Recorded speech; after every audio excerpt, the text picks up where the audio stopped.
SLBC tunnel rescue operation 10వ రోజు కొనసాగుతోంది. లోక్ ట్రైన్ ద్వారా శిథిలాల తొలగింపు అంశంలో తీవ్ర జాప్యం కలుగుతున్నట్లు తెలుస్తోంది. టన్నెల్ లోపల బురద, టీబీఎం శిథిలాల తొలగింపును ముమ్మరం చేశారు. అయితే టన్నెల్లో ఎండ్ పాయింట్ కీలకంగా మారినట్లు సమాచారం. టన్నెల్లో ఎండ్ పాయింట్ దగ్గర పూర్తిగా మూసుకుపోయినట్లు కనిపిస్తోందని ఎన్డీఆర్ఎఫ్ బృందాలు తెలిపారు. ఎండ్ పాయింట్ దగ్గర తవ్వితే మరో ప్రమాదం జరిగే అవకాశం ఉందని సహాయక బృందాలు అభిప్రాయపడుతున్నాయి. మరికొన్ని మీటర్లు తవ్వితే గానీ కార్మికుల ఆచూకీ తేలే అవకాశం ఉందని చెబుతున్నారు. ఎండ్ పాయింట్ అవతల మరికొంత దూరం వరకు శిథిలాలు కూడా ఉండే అవకాశం ఉందని అంచనా వేస్తున్నారు. అటు జీపీఆర్ రాడార్ డేటా మార్కింగ్ వద్ద తవ్వకాలు కొనసాగుతున్నాయి. ఎస్ఎల్బీసీ వద్ద 10వ రోజు ముమ్మరంగా రెస్క్యూ ఆపరేషన్ కొనసాగుతోంది. దీనికి సంబంధించి తాజా అప్డేట్స్ మా ప్రతినిధి వెంకటేష్ లైవ్ ద్వారా అందిస్తారు. వెంకటేష్, 10వ రోజు ముమ్మరంగా కొనసాగుతున్నాయి.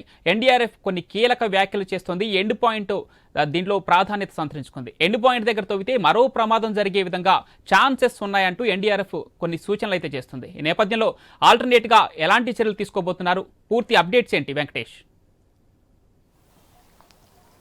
పవన్, 10వ రోజు కూడా ఎస్ఎల్బీసీ వద్ద సహాయక చర్యలు అయితే ముమ్మరం చేశారు రెస్క్యూ టీము. 8 మంది గల్లంతైన సంఘటన నేపథ్యంలో ఇప్పటికే రాష్ట్ర ముఖ్యమంత్రి స్వయంగా అక్కడ ఎస్ఎల్బీసీని సందర్శించారు. అక్కడ జరుగుతున్న పనులపై, పురోగతిపై వారిని అడిగి తెలుసుకున్నారు. సమీక్షా సమావేశాలు నిర్వహిస్తున్నారు. దానికి సంబంధించి భవిష్యత్తులో ఎలాంటి నిర్ణయాలు తీసుకోవాలి, ఎలాంటి పథకాలతో ముందుకు వెళ్ళాలనే దానిపైన సీఎం రేవంత్ రెడ్డి సైతం అక్కడ సమీక్ష నిర్వహించారు. అంటే నిపుణులతోటి ఎక్కడైతే రెస్క్యూ ఆపరేషన్ చేస్తున్నారో 11 టీంలతో రెస్క్యూ ఆపరేషన్ చేపట్టిన నిపుణులతో చర్చించారు. గంట సేపు కూడా వాళ్ళతోటి సమీక్షా సమావేశం నిర్వహించిన అనంతరం అక్కడ గల్లంతైన వారి 8 మంది ఆచూకీ ఇంకా లభించలేదని స్పష్టమైతే చేశారు. ఇప్పటికే జీపీఆర్ రాడర్ సహాయంతో ఇప్పటికే అక్కడ అనుమానిత ప్రాంతాలలో 4 చోట్ల తువ్వకాలు చేపట్టారు. అక్కడ తువ్వకాలు చేపట్టిన దగ్గర కూడా ఎక్కడ కూడా మానవ అవశేషాలు లభించలేదు. కేవలం ఇనుముకు సంబంధించిన ముక్కలు దానికి ఛాయాచిత్రంలో ఉన్న ఇనుప ముక్కలు లభించాయి. ఈ నేపథ్యంలో మరోసారి రెస్క్యూ టీం ముందుకు వెళ్ళాలనే ప్రయత్నం చేస్తుంది. ఒకవేళ 0 పాయింట్ వద్దకు చేరుకుంటే రెస్క్యూ ఆపరేషన్ అక్కడ చేసినట్టే అంటే తువ్వకాలు చేపడితే పరిస్థితి ఎలా ఉంటుందనే దానిపైన కూడా ఎన్డీఆర్ఎఫ్ సమాలోచనలు చేస్తుంది. ఇప్పటికే జీపీఆర్ఎస్ నుంచి తీసుకున్న ఎక్కడైతే తువ్వకాలు జరపాలనో అక్కడ ఛాయాచిత్రాలకు సంబంధించి తువ్వకాలు జరిపితే ఇప్పటికే అంటే అక్కడ బురద మేటలు, ఇసుక, రాయి ఉండడం నేపథ్యంలో అవి పలు ఆటంకాలు కలిగిస్తున్నాయని చెప్పవచ్చు. ఎన్ని టన్నుల ఇసుకని, బురదను బయటికి పంపిస్తున్నా కూడా అక్కడ నీటి కుంట ఎక్కడైతే తవ్వుతున్నారో తువ్వకాలు చేపట్టిన ప్రాంతాల్లో కూడా మరోసారి నీరు ఉబికి వస్తుంది. దీనివల్ల పనులకు చాలా అంతరాయం కలుగుతుంది.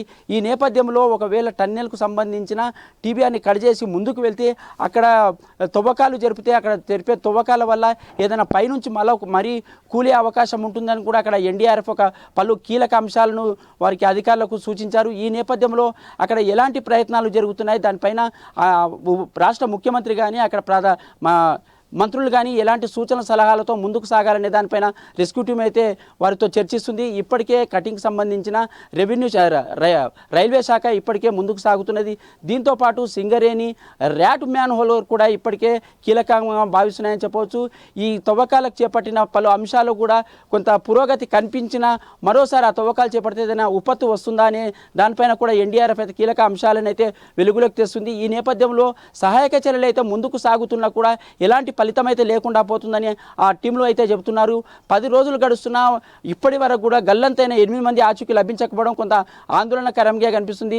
కానీ ఇక్కడ ఒక ప్రభుత్వం మాత్రం ఖచ్చితంగా ఈ పనులను వేగవంతం చేస్తాం, కావలిస్తే రోబోలను ఏర్పాటు చేస్తాం, ఎవరికి అపాయం లేకుండా ముందుకు సాగుతామని చెబుతున్నా కూడా ప్రస్తుతం అక్కడ జరుగుతున్న ఆపరేషన్లో మాత్రం ఎలాంటి పురోగతి కనిపిస్తలేదు. ఒకవేళ తవ్వకాలు చేపడితే భవిష్యత్తులో ఏర్పడే ప్రమాదాలను ఎలా నివారించగలుగుతామనే దానిపైన కూడా స్పష్టత లేకుండా పోయింది.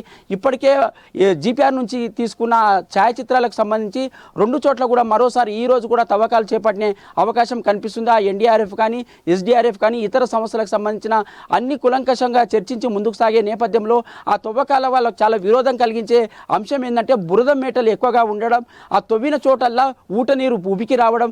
దీనివల్ల పనులకైతే, సహాయ చర్యలకైతే తీవ్ర ఆటంకం కలుగుతుంది. ఈ నేపథ్యంలో ప్రభుత్వం ఎలా ముందుకు సాగుతుందో అక్కడ రెస్క్యూ టీం ఇస్తున్న నివేదికల ఆధారంగా ప్రభుత్వం ఎలా ముందుకు సాగి ఆ చర్యలు తీసుకుంటుంది, ఆ టన్నెల్కు సంబంధించిన ఇప్పటికే టీబీ మిషన్ను కట్ చేసే పని అయితే స్టార్ట్ అయిందని చెప్పవచ్చు. ఆ టీబీ మిషన్ పని తర్వాత అంటే దాని ముక్కలు మొత్తం బయటికి తెచ్చిన తర్వాత అడుగు వేయాలంటే 0 పాయింట్ దగ్గరికి వెళ్ళాలంటే ఒకవేళ అక్కడ 0 పాయింట్ దగ్గర ఇప్పుడున్న పరిస్థితి కూడా మరోసారి భయంకరంగా మారే అవకాశం ఉంటుందని చెప్తున్నారు పవన్.